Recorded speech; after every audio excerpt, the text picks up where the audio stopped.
Turbo. ഈ ഒരു സിനിമയുടെ ട്രെയിലർ കണ്ട സമയത്ത് ഒരു ആക്ഷൻ സിനിമയാണ് എന്നുള്ള ഒരു പ്രതീക്ഷ നമുക്ക് തന്നിട്ടുണ്ടായിരുന്നു. ആക്ഷൻ സിനിമ കാണാനായിട്ട് തന്നെയാണ് നമ്മൾ തിയേറ്ററിൽ ചെന്നത്. സിനിമയുടെ കഥ മിഥുൻ മാനുവലാണ് എന്നുള്ളതായിരുന്നു എനിക്ക് ഏറ്റവും ഒരുപാട് പ്രതീക്ഷ ഉണ്ടായിരുന്നത്. കാരണം മിഥുൻ മാനുവലിൻ്റെ കഥകൾ അങ്ങനെ ഒരിക്കലും ഒരു സ്റ്റാൻഡേർഡിനപ്പുറം താഴേക്ക് പോകില്ല എന്നൊരു പ്രതീക്ഷ നമുക്കുണ്ടായിരുന്നു. പക്ഷേ സിനിമ ഡയറക്റ്റ് ചെയ്തത് വൈശാഖാണെന്ന് പറഞ്ഞത്. അതായത് വൈശാഖിൻ്റെ റീസെൻ്റ്ലി ഇറങ്ങിയ സിനിമകളൊന്നും ഗംഭീരമല്ലായിരുന്നല്ലോ. അപ്പം അത് നമുക്കൊരു പേടി തന്നെയായിരുന്നു. പിന്നെ ഇതിൻ്റെ മ്യൂസിക് ഇരിക്കുന്നത് ക്രിസ്റ്റോ സിവിയറാണ്. മ്യൂസിക്കും അത്യാവശ്യം നന്നായിട്ട് തന്നെ ചെയ്തിട്ടുണ്ട്. അതേപോലെ ഇതിൻ്റെ സൗണ്ട് ഈ ഒരു സിനിമയ്ക്ക് ഒരുപാട് ഇമ്പോർട്ടൻസ് ഉള്ളൊരു സാധനമാണ്. അത് നല്ല തിയേറ്ററിൽ നിങ്ങൾ പോയി കാണുകയാണെങ്കിൽ നിങ്ങൾക്ക് അത് മനസ്സിലാകുകയും ചെയ്യും. ആക്ഷൻ സിനിമ കാണാനായിട്ട് തന്നെയാണ് ഈ ഒരു സിനിമ കാണാൻ ചെന്നത് നമ്മൾ. അപ്പം സിനിമ തമിഴ്നാട് ബേസ്ഡ്, അതായത് ചെന്നൈയിലാണ് സിനിമയുടെ കഥ നടക്കുന്നത്. അതുകൊണ്ട് തന്നെ ഒരുപാട് തമിഴ് ആക്ടേഴ്സിനെ നമുക്ക് ഇതിനകത്ത് കാണാൻ പറ്റും. അതേപോലെ തന്നെ സിനിമയിലെ മെയിൻ വില്ലനായിട്ടുള്ള രാജ് ബി ഷെട്ടി, പുള്ളി തെലുങ്ക് നടനാണ്. പക്ഷേ പുള്ളി ഒരു നല്ല സ്വാഗുള്ള വില്ലൻ. അതായത് ആ ഒരു സീനിൽ നമുക്ക് കാണാം, ഹെലികോപ്റ്ററിൽ നിന്ന് ഇറങ്ങി മറ്റേ സിഗരറ്റ് വലിക്കുന്ന ആ ഒരു വലിയ അത്രയും സെറ്റപ്പായിട്ടുള്ള അത്ര അണ്ടർ വേൾഡ് കിങ് അല്ലെങ്കിൽ ഒരു കിങ് പിൻ എന്നൊക്കെ പറയാൻ പറ്റുന്ന, കിങ് മേക്കർ എന്നൊക്കെ പറയാൻ പറ്റുന്ന ആ ഒരു വില്ലനാണ്. അപ്പം ഈ ഇടുക്കിയിൽ കിടക്കുന്ന നമ്മുടെ ടർബോ ജോസ് എങ്ങനെയാണ് ചെന്നൈയിൽ പോയി പ്രശ്നം ഉണ്ടാക്കുന്നതൊക്കെ നമ്മൾ ആലോചിക്കുന്നതാണല്ലോ.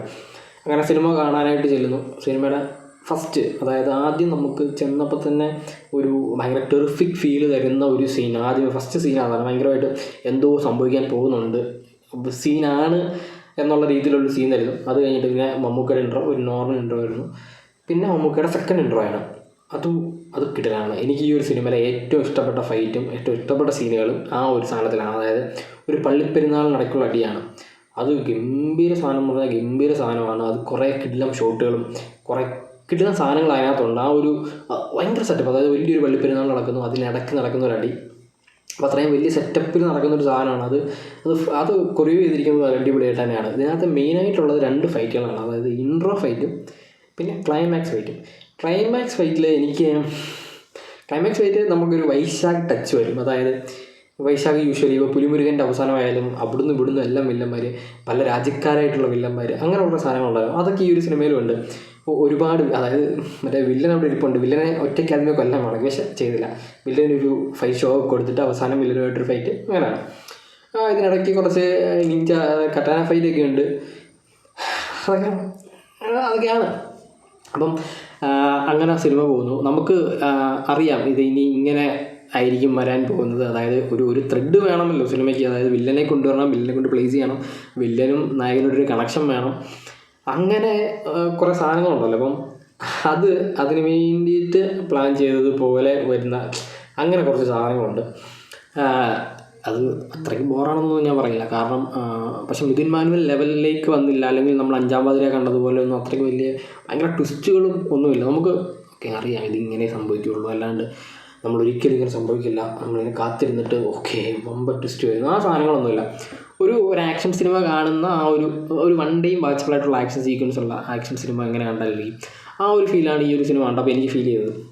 അതിനകത്ത് ക്ലൈമാക്സ് ഫൈറ്റ് ഗംഭീര ഫൈറ്റാണ്. അതായത് വലിയ ഫൈറ്റ്, ഒരു 19 വില്ലന്മാരും അതിനിടയ്ക്ക് നമ്മുടെ ടർബോ ജോസ്, പിന്നെ മെയിൻ വില്ലൻ അവിടെ ഇരിക്കുന്നു. വില്ലൻ ഭയങ്കര സ്വാഗാണ് കേട്ടോ. പുള്ളി മറ്റേ കറുപ്പും ഒക്കെ ഇട്ട് പുള്ളി മെയിനാണ്. പുള്ളി ഇങ്ങനെ അടിക്കാൻ ഇറങ്ങത്തൊന്നുമില്ല, അവസാനത്തെ ഒറ്റ ഫൈറ്റിൽ ഇറങ്ങുള്ളൂ. അതിന് മുമ്പ് പുള്ളി ഒരു സൈക്കോ വില്ലൻ ആയി കഴിഞ്ഞിരിക്കും. അതായത് ഇപ്പം ആരെങ്കിലും എന്തെങ്കിലും പ്രശ്നം ഉണ്ടെങ്കിൽ പുള്ളി കൊല്ലുക, ഒന്നുമില്ല അവരെ കൊല്ലുക എന്നുള്ളതാണ് പുള്ളിയുടെ ഓപ്ഷൻ. അപ്പം നമ്മുടെ ജെറി എന്ന് പറയുന്ന ക്യാരക്ടറിനെ ഇതെങ്ങനെയാണ് കണക്റ്റ് ആവുന്നത്, അത് ടർബോ ജോസ് എങ്ങനെ ഇതിനകത്തേക്ക് വരുന്നു, എങ്ങനെ ഇത്രയും വലിയൊരു വില്ലനെ വെറും ഒരു ഇടുക്കിക്കാരനായിട്ടുള്ള ടർബോ ജോസ് എങ്ങനെ നേരിടുന്നു എന്നുള്ളതാണ് സിനിമ കാണിച്ചു പോകുന്നത്. ഇതിൻ്റെ ടെയിലൻ്റ് കണ്ടു കഴിഞ്ഞാൽ പലരും പറയും സെക്കൻഡ് പാർട്ടുണ്ടെന്ന് ഞാൻ പറയില്ല. പക്ഷേ ടെയിലൻ്റ് കിടിലമാണ്. ടെയിലൻ്റ് നമ്മൾ ഒരിക്കലും അങ്ങനെ ഒരു സാധനം ഒരിക്കലും പ്രതീക്ഷിക്കാത്ത ഒരു കിടിലൻ ടെയിലൻ്റ് പടത്തിനുണ്ട് എന്നാണ് എനിക്ക് ഫീൽ ചെയ്തത്. അപ്പം ഈ സിനിമ കണ്ട പലരും സിനിമയുടെ ഫൈറ്റ് സീക്വൻസുകൾ അത്രയ്ക്ക് ഗൂസ് ബംസ് ഒന്നും തന്നില്ല. അതായത് പുലിമുരുകനൊക്കെ വെച്ച് കമ്പയർ ചെയ്യുകയാണെങ്കിൽ അങ്ങനെയൊന്നും ഇല്ലായിരുന്നെങ്കിലും പക്ഷെ അത്യാവശ്യം നല്ല ഫൈറ്റ് സീൻ. അതിൻ്റെ മ്യൂസിക് എടുത്തു പറയേണ്ടതാണ്. സിനിമയുടെ മ്യൂസിക് സിനിമയ്ക്ക് തരുന്ന ഒരു എനർജിയുണ്ട്, ഫൈറ്റ് സീനുകളിൽ വരുന്ന ആ ഒരു എനർജിയുണ്ട്, അത് വേറെ ലെവലാണ്. അതേപോലെ തന്നെ കോമിക്സ് കുറേ ഭാഗങ്ങളിൽ ഇതിൽ കോമിക്സ് റിലേറ്റ് ചെയ്തിട്ട്, അതായത് ആദ്യത്തെ ഒരു ഫൈറ്റിൽ മറ്റേ താനൂസിൻ്റെ മറ്റേ കയ്യിലിടുന്ന സാധനം, മറ്റേ തോറിൻ്റെത്, പിന്നെ മാർവലിൻ്റെ കുറേ സാധനങ്ങൾ, കുറേ കണക്ഷൻസ് കോമിക്സുമായിട്ട് കണക്ട് ചെയ്തിട്ട് ഇതിനകത്ത് ചെയ്തിട്ടുണ്ട്. അതേപോലെ തന്നെ മമ്മൂട്ടിയുടെ അമ്മയുടെ, അതായത് ടർബോ ജോസിൻ്റെ അമ്മയുടെ അഭിനയിച്ചിട്ടുള്ള ബിന്ദു പണിക്കർ നന്നായിട്ട് തന്നെ ചെയ്തിട്ടുണ്ട്. ഇതിനകത്ത് കുറേ കോമഡികൾ, എല്ലാ കോമഡികളൊന്നും വർക്കായെങ്കിലും അതിനകത്ത് ഒരു പർട്ടിക്കുലർ ചില കോമഡികൾ, ബിന്ദു പണിക്കറുമായിട്ട് കണക്ട് ചെയ്തിട്ടുള്ള ചില കോമഡികളെല്ലാം നന്നായിട്ട് തന്നെ വർക്കൗട്ടായിരുന്നു. മൊത്തത്തിൽ പറയുകയാണെങ്കിൽ ഒരു തിയേറ്ററിൽ പോയി കാണാൻ പറ്റുന്ന ഒരു വൺ ടൈം വാച്ചബിളായിട്ടുള്ള ഒരു കിടിലൻ മലയാളം ആക്ഷൻ സിനിമ. അതായത് കുറേ നാളുകൾക്ക് ശേഷമാണ് മലയാളത്തിലൊരു ആക്ഷൻ സിനിമ വരുന്നത്. അപ്പോൾ അങ്ങനെ കാണാൻ പറ്റുന്ന ഒരു അടിപൊളി ആക്ഷൻ സിനിമയാണിത്.